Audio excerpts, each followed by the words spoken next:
Three Musketeers by Alexandre Dumas.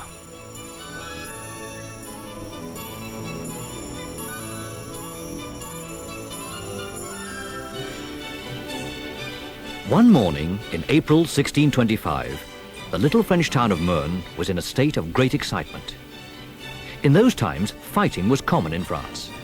The king fought the ambitious Cardinal Richelieu, who wanted to be as powerful as the king himself. Noble families fought among themselves, and Spain was always ready to wage war. Few days passed without trouble in some town or another.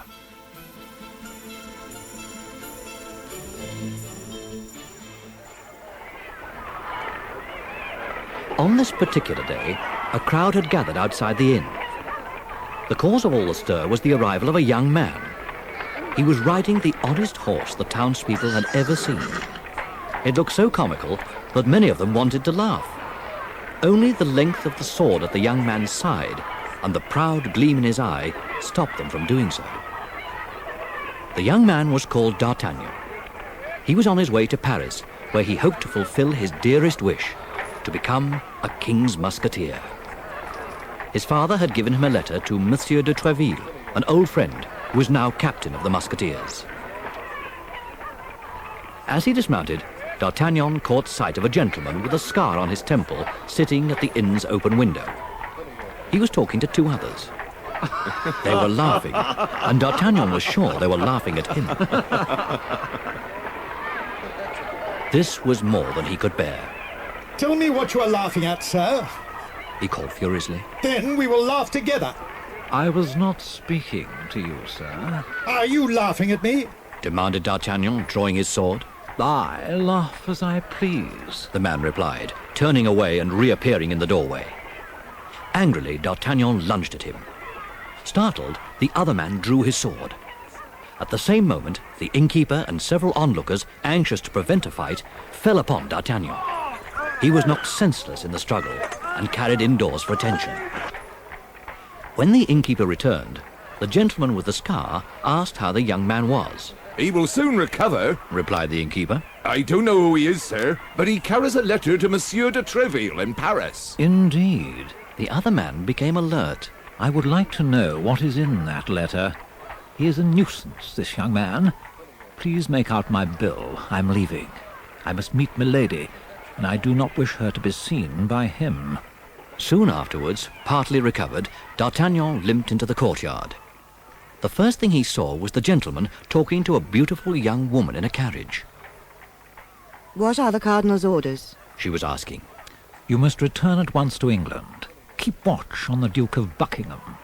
As soon as he leaves London, inform the Cardinal. I am returning to Paris.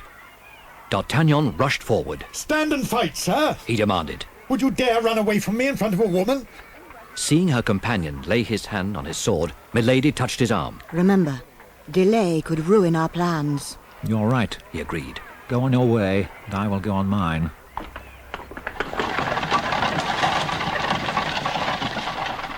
With that, the carriage moved off, the driver cracking his whip.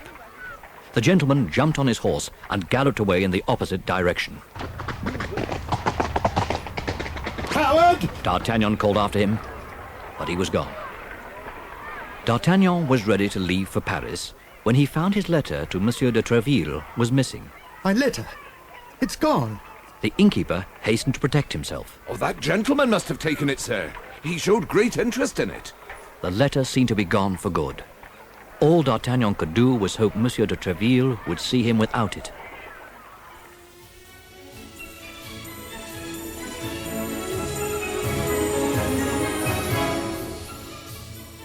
Monsieur de Treville was a close friend of King Louis XIII. In those troubled times, the ruler of France needed this brave man at his side. Treville led the king's musketeers, a band of bold men dedicated to protect their king. Cardinal Richelieu, who had almost as much power in the country as the king himself, also had his own men, the Cardinal's guards. He and the king constantly boasted to one another about their men's courage and secretly encouraged them to fight. Monsieur de Treville's headquarters was always full of musketeers. When D'Artagnan arrived, he made his way through them, his heart beating with excitement. He was allowed in to see Monsieur de Treville, but had to wait. The captain was scolding three of his men. Athos, Porthos, Aramis, I hear you were fighting in the streets and were arrested by the cardinal's guards. This will not do. But they attacked us! They protested. We fought back and escaped! The cardinal didn't tell me that. Murmured Monsieur de Treville. However, I will not allow my men to risk their lives for nothing. The king needs his brave musketeers. And now you may go, and I will see this young man. Eagerly, D'Artagnan explained who he was. Monsieur de Treville smiled. I liked your father. What can I do for his son? D'Artagnan explained that he had come to Paris to join the Musketeers. That won't be possible right away. The captain told him. I'm afraid no one becomes a musketeer without first serving in a less important regiment. But I will do this for you. I will send you to the Royal Academy, where you will learn horsemanship and swordsmanship. Let me know how you're getting on. Thanking Monsieur de Treville, D'Artagnan left, excited over his good luck. On the way out, he had the misfortune to meet, one after the other, the three musketeers he had seen in the captain's room. Still smarting from the scolding they had received, they took offence easily. D'Artagnan upset them all so much that he found himself facing 3 duels. The first was to be with Athos at noon, the second with Porthos at 1 o'clock, and the third with Aramis at 2. Dismayed, D'Artagnan said to himself, I can't draw back. But at least if I am killed, I shall be killed by a musketeer.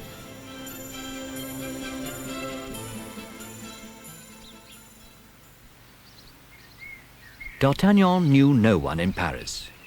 He went to meet Athos alone, determined to fight well. When Athos arrived, he brought the other 2 musketeers with him. All 3 were astonished to see that it was the same young man they were to fight, one after the other. Now that you are here, gentlemen, D'Artagnan said. I wish to apologize. At the word apologize, he saw contempt appear in their faces. They thought him a coward. His hot blood rose. You don't understand. I apologize only in case I am unable to fight all 3 of you. Monsieur Athos has the right to kill me first. And now, en garde! With the most gallant air possible, D'Artagnan drew his sword. Athos had just drawn his when a company of the cardinal's guards appeared. Sheathe your swords! Called Porthos and Aramis together. But it was too late.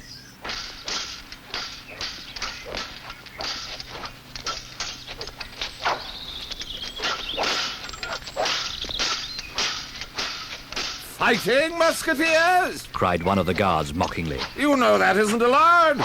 Put up your swords! You're under arrest! Never! Called the 3 musketeers.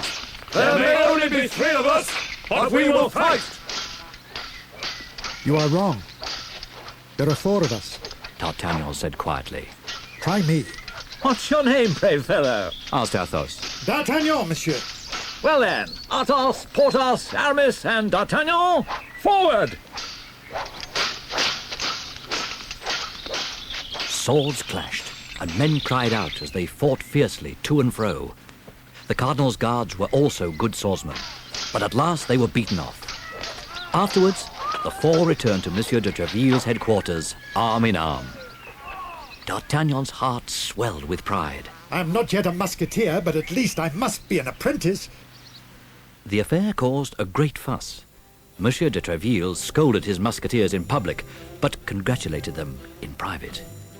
The king heard of it and was so impressed by D'Artagnan's bravery that he placed him as a cadet in the guards of Monsieur Dessart.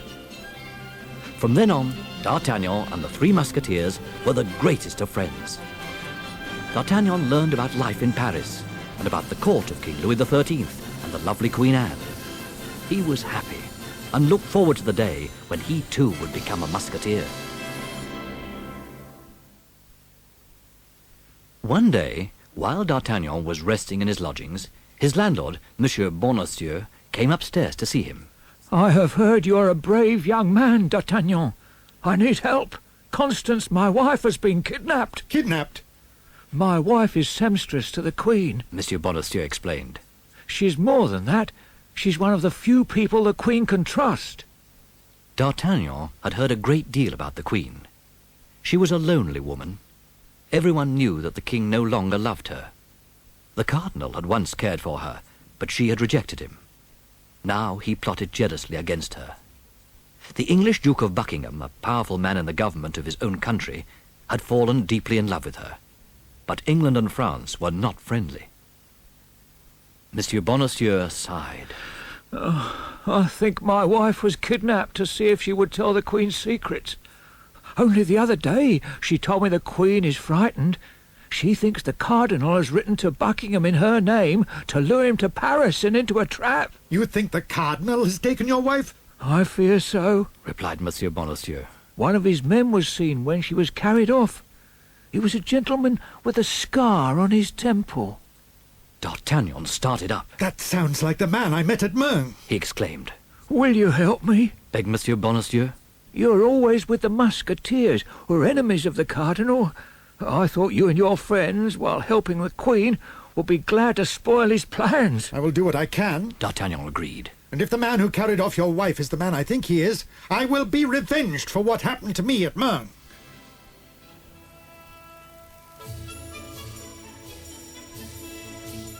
D'Artagnan lost no time in telling Athos, Porthos, and Aramis of the disappearance of Constance Bonacieux. This woman is in trouble because of her loyalty. He told them. I'm also anxious about the Queen's safety. I have heard people say she loves our enemies, the Spanish and the English, Said Athos. Spain is her own country. D'Artagnan reminded him. It is only natural that she should love the Spanish. As for the English, only one Englishman is involved, Buckingham, the King of England's chief minister. Now the Cardinal and his men seem to be using his admiration for the Queen in some wicked plot. The Cardinal was their true enemy, the friends agreed. If they could spoil his plans, it would be worth risking their heads. The missing Constance Bonacieux was the key to the whole intrigue. She must be found, and they would do it together. The four men stretched out their hands and shouted in one voice, All for one and one for all! D'Artagnan's task was to keep watch on Monsieur Bonacieux's apartments from his own room on the upper floor. Monsieur Bonacieux had been arrested, and the Cardinal's guards were using his house as a trap. Anyone arriving there was taken away for questioning to see what they knew of the Queen's affairs.